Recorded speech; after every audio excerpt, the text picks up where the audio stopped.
Shalom Bapak Ibu dan Saudaraku sekalian, senang bisa berjumpa kembali di dalam persekutuan tengah minggu kita kali ini. Dan kita bersama-sama mau belajar firman Tuhan, bertumbuh di dalam firman, supaya kita bisa menjadi orang-orang yang berkenan di mata Tuhan dan boleh memberkati kehidupan orang lain. Mari Bapak Ibu dan Saudaraku sekalian, kita memasuki persekutuan tengah minggu ini dengan kita menaikkan pujian bagi Tuhan. Mari kita menaikkan pujian.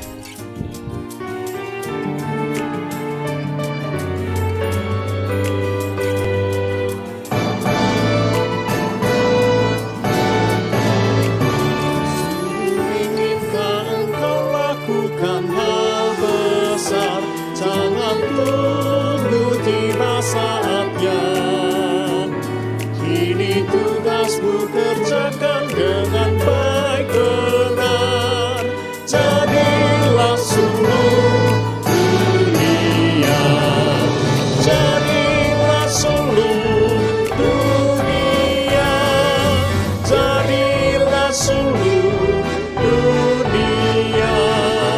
Mungkin ada yang terhibur karena sinarnya, jadilah suluh mengenyahkan awan yang gelap bagi hati susah dan resah.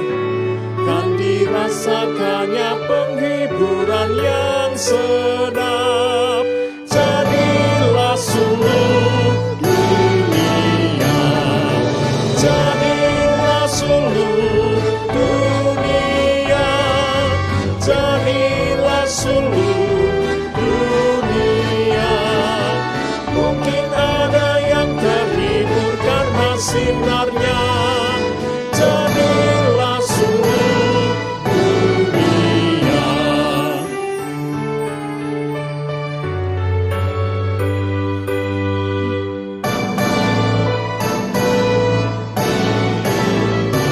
Tiap talentamu pasti ada artinya bila mencerminkan kasihnya.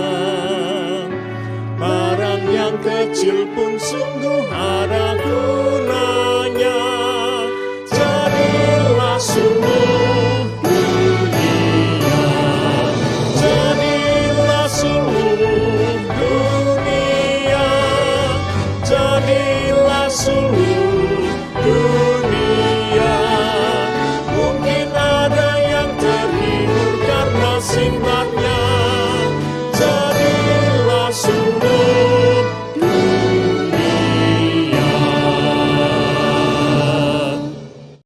Ya Bapak Ibu dan Saudaraku sekalian, saatnya kita membaca firman Tuhan. Sebelum kita membaca dan merenungkan firman Tuhan, mari sebelumnya kita berdoa.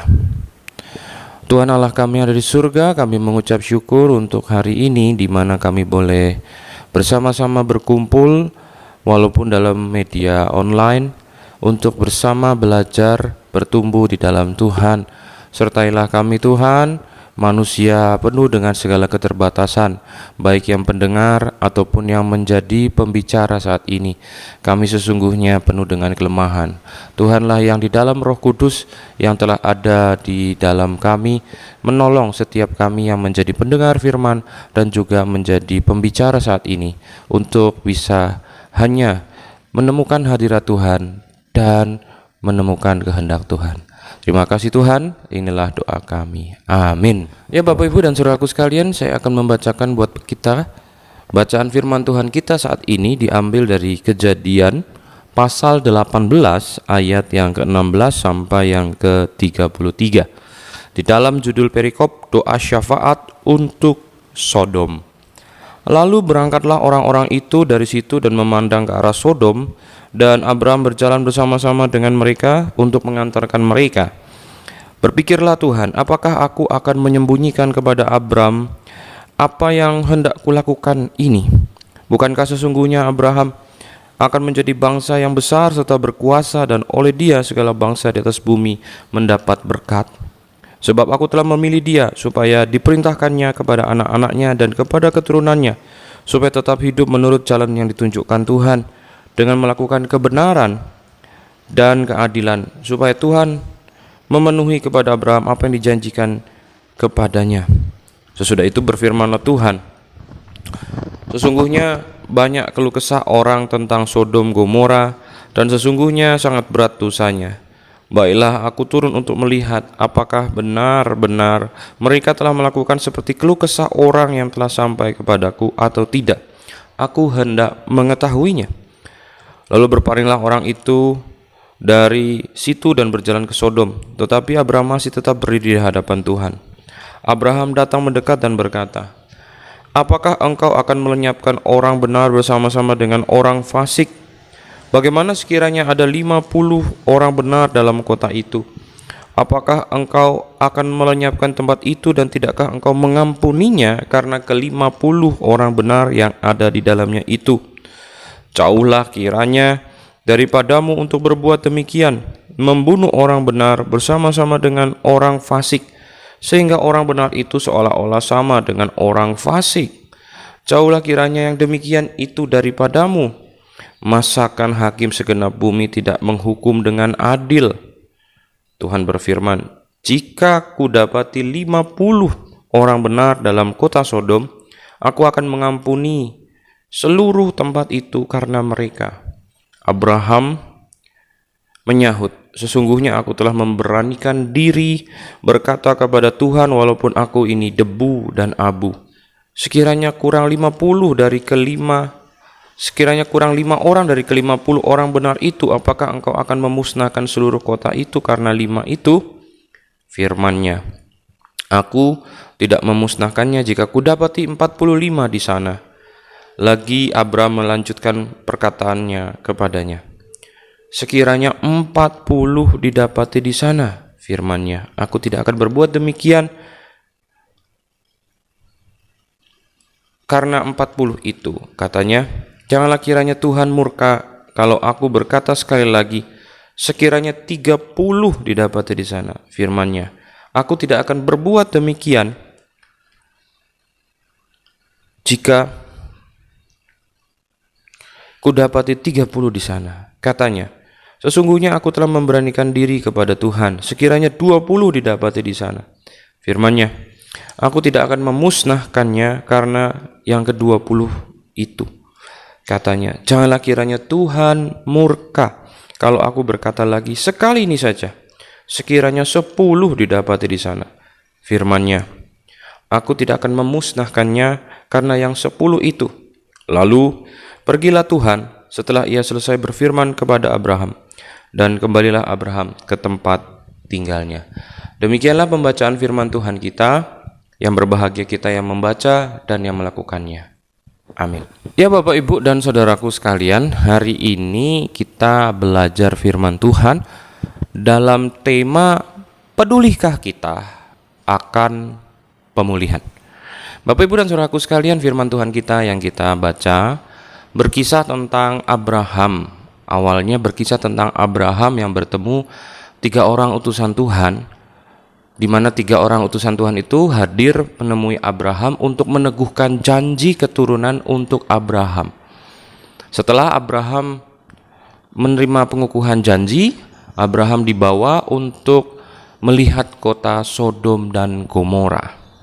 Bapak, Ibu, dan saudaraku sekalian, Allah berencana untuk memusnahkan kota Sodom dan Gomora, sebab banyak keluh kesah yang naik di dalam doa orang-orang banyak berkaitan dengan apa yang menjadi perbuatan dan tingkah laku orang-orang Sodom dan Gomora.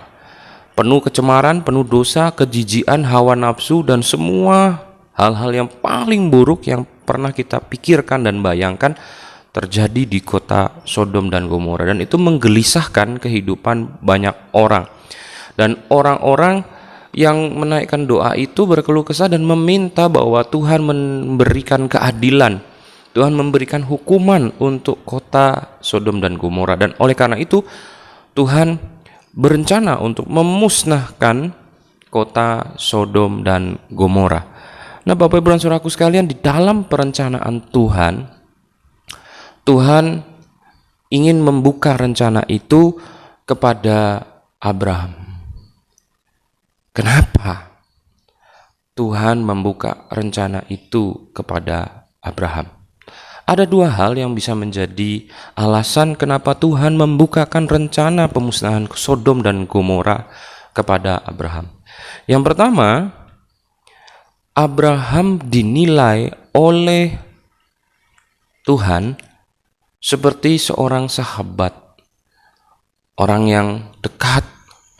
Dan kalau Tuhan ingin membukakan cerita kepada sahabatnya, itu menjadi sesuatu hal yang dipermaklumkan. Nah, jadi yang pertama adalah Tuhan menganggap Abraham sebagai sahabat, dan ia ingin menceritakan apa yang menjadi rencananya kepada sahabatnya itu, Abraham. Tetapi yang kedua, Bapak Ibu dan Saudaraku sekalian, yang menjadi alasan adalah Tuhan ingin bahwa Abraham menunjukkan kualitasnya sebagai manusia pilihan Allah. Apakah Abraham memiliki kepedulian pada keadaan orang-orang lain di sekitar kehidupan Abraham? Bapak, Ibu, dan saudaraku sekalian, seorang yang besar dan menjadi agung, namanya luhur dan mulia, itu dilihat dari hatinya yang mau peduli pada orang lain. Seberapa tingginya jabatan seseorang, seberapa pandainya seseorang, seberapa banyak harta dan pengaruhnya di dalam kehidupan seseorang. Orang yang memiliki semua hal itu tidak akan menjadi orang yang agung, luhur, mulia, dan besar jika ia tidak bisa menunjukkan sikap hati yang peduli. Orang yang memiliki semua hal yang diinginkan oleh orang-orang di dunia, kepandaian dan harta dan jabatan dan pengaruh, itu tiada berarti tanpa sebuah hati yang mau peduli, tiada guna. Nah, jadi Bapak Ibu dan Saudaraku sekalian, oleh karena itulah Abraham, sebelum ia menjadi bapa yang besar, yang luhur, yang mulia, yang akan menjadi bapa iman setiap orang percaya di muka bumi ini, maka Tuhan ingin melakukan pengujian di dalam kehidupan Abraham. Dan dalam teks kita ditunjukkanlah bahwa hati Bapak Abraham adalah hati yang menunjukkan kualitas orang-orang yang dipilih Tuhan. Abraham menunjukkan hati yang peduli. Dikatakan ketika rencana itu disampaikan oleh Tuhan, maka Abraham dengan segera melakukan sebuah negosiasi. Abraham menawar supaya hukuman itu tidak terjadi, pemusnahan itu tidak terjadi. Tuhan, kalau ada 50 orang yang benar saja di antara orang-orang yang penuh dosa, apakah Tuhan akan memberikan hukuman kepada kota Sodom dan Gomora? Dan Tuhan berkata, tidak, 50 orang akan memberikan keselamatan bagi seluruh kota. Tapi Abraham berkata, kalau kurang dari 45 Tuhan, kalau hanya 45, bagaimana? Aku akan tetap menyelamatkan kota itu dan tidak akan memberikan hukuman pemusnahan bagi kota Sodom dan Gomora kalau ada 45. Dan dilanjutkan terus, Abraham bernegosiasi, kalau 40 gimana Tuhan? Kalau hanya 20 gimana Tuhan? Kalau hanya 10 gimana Tuhan? Dan Tuhan menjawab, ya, demi yang 10 orang itu, maka aku akan menggagalkan, membatalkan rencana pemusnahan itu. Bapak, Ibu, dan saudaraku sekalian, di sanalah kita boleh melihat bagaimana hati Bapak Abraham, hati yang peduli. Kita mungkin berpikir kepedulian yang muncul dalam sikap Abraham itu karena adanya orang bernama Lot dan keluarga yang tinggal di kota Sodom dan Gomora, di mana Lot dan keluarga adalah keponakan daripada Abraham. Mungkin kita berpikir bahwa ya Abraham itu bukan peduli, tetapi karena dia ingin menyelamatkan keluarganya. Tapi Bapak Ibu dan Saudaraku sekalian, coba kita berpikir bahwa Lot dan keluarga adalah orang-orang yang sudah dewasa, yang kemudian di dalam segala kedewasaannya dan kemandirian mengambil keputusan, telah memutuskan untuk memilih sendiri tinggal di kota Sodom dan Gomora, walaupun Lot tahu kota itu adalah kota yang tidak baik. Dan bisa saja Abraham berpikir, ya itu salahnya Lot. Ya memang nasibnya dia sendiri yang memilih untuk tinggal di kota yang penuh dosa, sehingga ia juga akan mendapatkan hukuman. Bisa saja Abraham berpikir seperti itu, tetapi tidak. Ia tidak berpikir demikian. Ia peduli kepada keluarga Lot, tetapi dia juga peduli kepada orang lain selain keluarga Lot di kota Sodom dan Gomora. Lihatlah bagaimana ia menawar 50, 45, 40, dan selanjutnya sampai yang terakhir 10. Keluarga Lot ada berapa Bapak Ibu? Hanya 4 orang. Lot, istri, dan kedua anaknya. Nah, kalau dia membela sampai 50, 45, 40, 20, 10. Nah 10, 4 keluarga Lot, sisanya siapa? Artinya bahwa ia peduli pada keluarga Lot karena itu saudara. Tetapi dia juga peduli bahwa seluruh orang itu diselamatkan oleh karena 10 orang benar di dalam kota Sodom. Jadi Bapak Ibu dan Saudaraku sekalian, hati Lot didorong betul oleh kepedulian dan kasih kepada orang lain. Nah, walaupun akhirnya Bapak Ibu dan Saudaraku sekalian kita tahu bahwa kisah tentang pemusnahan kota Sodom dan Gomora tetap terjadi.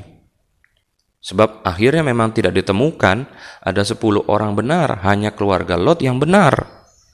Dan akhirnya hanya keluarga Lot lah yang diselamatkan dari pemusnahan Sodom dan Gomora. Saudara-saudaraku sekalian, itu kisah kita di dalam teks Alkitab kita. Nah, bagaimana kemudian kisah di dalam teks Alkitab ini dimasukkan dalam kehidupan kita? Bapak Ibu, tema Pentakosta kita tahun 2022 ini adalah Roh Kudus memulihkan. Pribadi Allah Trinitas yang ketiga, yaitu Roh Kudus, hendak memberikan pemulihan bagi dunia melalui turunnya. Apa yang ingin dipulihkan oleh Roh Kudus? Dia ingin memulihkan seluruh ciptaan. Dia ingin memulihkan lingkungan kehidupan kemasyarakatan kita. Gereja di tengah-tengah dunia ini, termasuk juga gereja kita. Dia ingin memulihkan juga keluarga-keluarga di dalam kehidupan dunia ini, termasuk juga keluarga kita. Nah, ketika ia ingin melakukan pemulihan yang besar, Roh Kudus akan menggunakan siapa sebagai pribadi yang mengerjakan pemulihan itu? Tidak lain, tidak bukan, adalah kita. Nah, bisakah kita untuk melakukan pemulihan? Bisa, sebab Roh Kudus turun untuk itu, menguasai kita untuk itu, yaitu untuk menuntun kita dan memampukan kita untuk mengerjakan karya pemulihan di tengah-tengah kehidupan masyarakat, gereja, dan keluarga. Roh Kudus akan menuntun kita. Tapi terlebih dahulu, di dalam gerak pemulihan yang akan dikerjakan oleh Roh Kudus adalah kita sendiri. Apakah kita memiliki hati yang peduli? Seberapapun berkat talenta yang Tuhan berikan kepada kita, yaitu kepintaran, kekayaan, jabatan, dan pengaruh kita, ditambah dengan tuntunan Roh Kudus, tidak akan menjadikan kita berhasil menjadi pribadi-pribadi yang mengerjakan pemulihan tanpa hati yang mau peduli. Nah, jadi Bapak Ibu dan Saudaraku sekalian, inilah gaung dari tema kita. Pedulikah kita akan pemulihan? Harus dikerjakan pemulihan itu. Dan Tuhan yang akan mengerjakannya melalui kita. Tapi Tuhan tidak ingin menyetir kita seakan-akan kita robot tanpa kendali yang akan disetel dengan remote. Dia akan memakai kita di dalam keberserahan kita dan di dalam kepedulian kita yang ingin mengerjakan pemulihan dalam kehidupan ini. Nah, jadi maukah kita berserah untuk dikuasai roh? Dan maukah kita peduli? Hendaknya kita anak cucu iman daripada Bapak Abraham memiliki kepedulian yang sama seperti yang ditunjukkan oleh Bapak Abraham. Kita mau peduli, kita mau terbuka, kita mau bekerja untuk menghadirkan pemulihan di dalam tuntunan Roh Kudus untuk kebaikan kehidupan bersama. Inilah firman untuk kita. Kiranya firman ini meneguhkan kita, mengingatkan kita di dalam kita dipakai menjadi pribadi-pribadi yang dipilih Tuhan, mengerjakan karya Tuhan dalam hidup ini. Tuhan memberkati kita. Amin. Mari Bapak Ibu kita tundukkan kepala, pejamkan mata dan kita berdoa. Tuhan, siapakah kami? Siapakah Bapa iman kami Abraham? Hanyalah debu dan abu, itulah pengakuan Bapa Abraham ketika berhadapan dengan hadirat Tuhan. Tetapi Tuhan, Engkau mengindahkan kami, memilih kami untuk menjadi sahabat-Mu, untuk menjadi rekan kerja-Mu di dalam kehidupan ini, bekerja untuk karya Tuhan di tengah dunia. Dan di dalam kami dipakai Tuhan untuk mengerjakan karya yang besar, kami diminta oleh Tuhan melalui firman saat ini untuk membuka hati kami dan menunjukkan kepedulian bahwa kami boleh dan mau untuk mengerjakan pemulihan. Oleh karena itu Tuhan, terima kasih untuk firman-Mu yang mengingatkan kami dan menegur kami. Biarlah kami boleh menjadi orang-orang yang menunjukkan kualitas sebagai orang-orang pilihan, yang memiliki hati yang peduli, yang mau bekerja buat Tuhan. Tolonglah kami Tuhan. Inilah doa kami, kiranya Tuhan terus memberkati dan menuntun hidup kami. Amin. Demikian Bapak Ibu dan Saudaraku sekalian pertemuan kita pada saat ini, kiranya Tuhan memberkati kita.